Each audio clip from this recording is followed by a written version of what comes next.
क्षेत्र में एक के बाद एक नागा साधु बनकर लूट की घटनाओं को अंजाम देने वाले आरोपी को इंदौर क्राइम ब्रांच और एरोड्रम पुलिस ने तकरीबन 950 से अधिक सीसीटीवी फुटेज खंगालने के बाद गुजरात से गिरफ्तार किया है और पूरे ही मामले में पुलिस पकड़ाए गए आरोपी से पूछताछ में जुटी है। पूरा मामला इंदौर के एरोड्रम थाना क्षेत्र का है। एरोड्रम थाना क्षेत्र में पिछले दिनों एक के बाद एक 2 लूट की वारदात सामने आई थी। पहली लूट की वारदात एरोड्रम थाना क्षेत्र के शिक्षक नगर के वहां पर मॉर्निंग वॉक पर निकले पुलिसकर्मी गोपाल के साथ हुई, तो वहीं दूसरी वारदात तकरीबन 3 से 4 दिन बाद एरोड्रम थाना क्षेत्र के ही सुविधि नगर मेन रोड पर हुई। यहां पर पूर्व बीएसएफ में सेवाएं दे चुके चंद्रपाल तोमर को नागा साधु बनकर निशाना बनाया और लूट की वारदात को अंजाम दिया। वहीं दोनों ही फरियादियों ने इस बात की जानकारी पुलिस को दी थी कि नागा साधु और उनका एक चेला व्हाइट कलर की सफेद गाड़ी में आए थे। साथ ही नागा साधु ने रुद्राक्ष की माला और गमछा डाला था। इसी आधार पर पुलिस ने इंदौर क्राइम ब्रांच के साथ मिलकर क्षेत्र के तकरीबन 950 से अधिक सीसीटीवी फुटेज खंगाले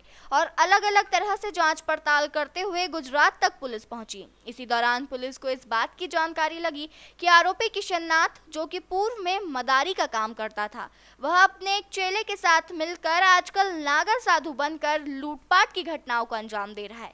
इसी जांच पड़ताल के दौरान पुलिस ने नागा साधु बनकर घटनाओं को अंजाम देने वाले किशन नाथ के गुजरात में स्थित कपड़गंज गांव में दबिश दी और वहां से आरोपी किशन नाथ को गिरफ्तार किया।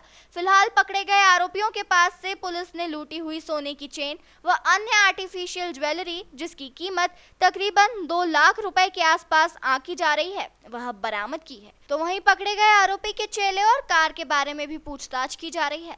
आरोपी किशन नाथ के बारे में पुलिस को इस बात की भी जानकारी लगी है कि उसने पूर्व में खरगोन में भी इस तरह से लूटपाट की घटना को अंजाम दिया था और उस समय खरगोन पुलिस ने आरोपियों और उसके चेले को गिरफ्तार किया था तथा जेल से छूटने के बाद इंदौर में आरोपी अपने चेले के साथ सक्रिय था और नागा साधु का भेष धरकर लूटपाट और धोखाधड़ी की वारदातों को अंजाम दे रहा था। फिलहाल पूरे ही मामले में पुलिस जल्द ही नागा साधु के चेले व अन्य को भी इस पूरे मामले में गिरफ्तार कर सकती है। थाना एरोड्रम के अंतर्गत 2 घटनाएं होती है, एक 13 तारीख की घटना है और एक 20 तारीख की घटना है, जिसमें 13 तारीख की घटना में जो एएसआई है, जो कि रेडियो में पदस्थ है, उनके साथ घटना हुई थी कि एस्कोडा व्हाइट कार में 2 लोग आए थे और इनके दो एक बाबा बनकर आया था और एक ड्राइवर था। बाबा ने ये बोला कि मैं तुम्हें आशीर्वाद देता हूँ। आशीर्वाद के लिए जैसे ही एएसआई रेडियो झुके तभी उनकी चैन लूट कर वहाँ से ले गए।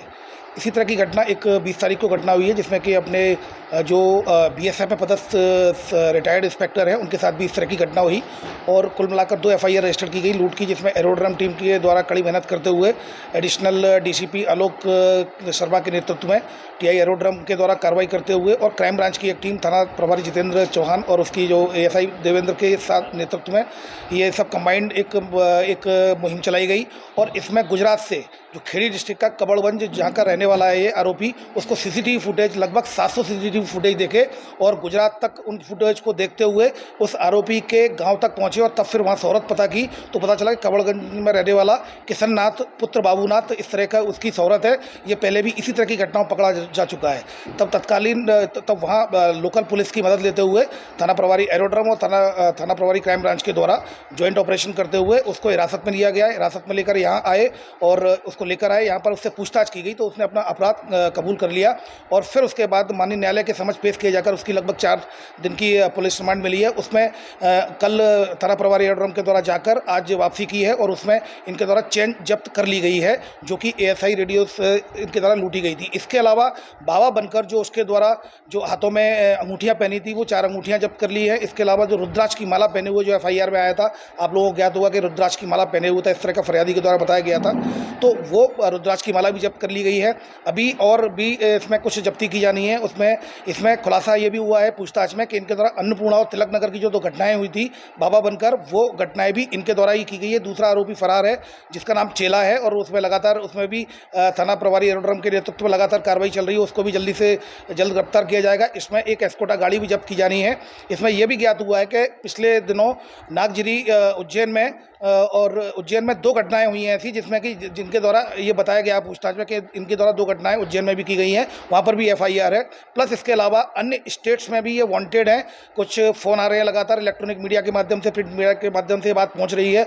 जयपुर से भी इसका संभवतः एक वारंट है जो कि थाना प्रभारी के पास फ़ोन आया है। एक मुंबई से भी एक फ़ोन आया है। तो कहीं ना कहीं इलेक्ट्रॉनिक और प्रिंट मीडिया के माध्यम से जब ये बात आएगी तो निश्चित रूप से इस तरह की जो घटनाएं हैं, जो मोडस ऑपरेंडी है, उसके आधार पर और भी ऐसी संभावना है कि और भी इनके द्वारा अपराध किए गए होंगे। कुल मिलाकर इस जो आरोपी पकड़े गए आरोपी के खिलाफ लगभग 1 दर्जन अपराध पंजीबद्ध हैं कबड़गंज में।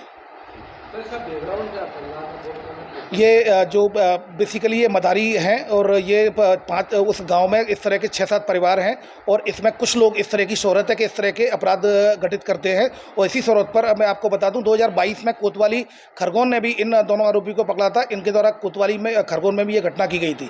तो इनकी ये शोहरत है, इसमें निश्चित रूप से बहुत कड़ी मेहनत की गई है। थाना प्रभारी एरोड्रम और थाना प्रभारी जितेंद्र चौहान जो कि क्राइम ब्रांच के हैं, इन दोनों ने जो टीमें बनाई थी उसमें बहुत मेहनत करते हुए 700 कैमरे लगातार गुजरात तक, जो खेड़ी जो डिस्ट्रिक्ट है वहाँ तक देखते हुए ये लोग चले गए। तो निश्चित रूप से ये काफ़ी सराहनीय कार्य है। जैसा कि मैंने बताया, ये पूछताछ में चल रही है। इस संभावना से भी इनकार नहीं किया जा सकता कि कार भी किसी दूसरे की हो। फिलहाल इनसे पूछताछ चल रही है। दूसरा आरोपी जो कि कार की व्यवस्था करता था, जिसका नाम चेला है, उसके पकड़े जाने पर इस बात का भी खुलासा होगा।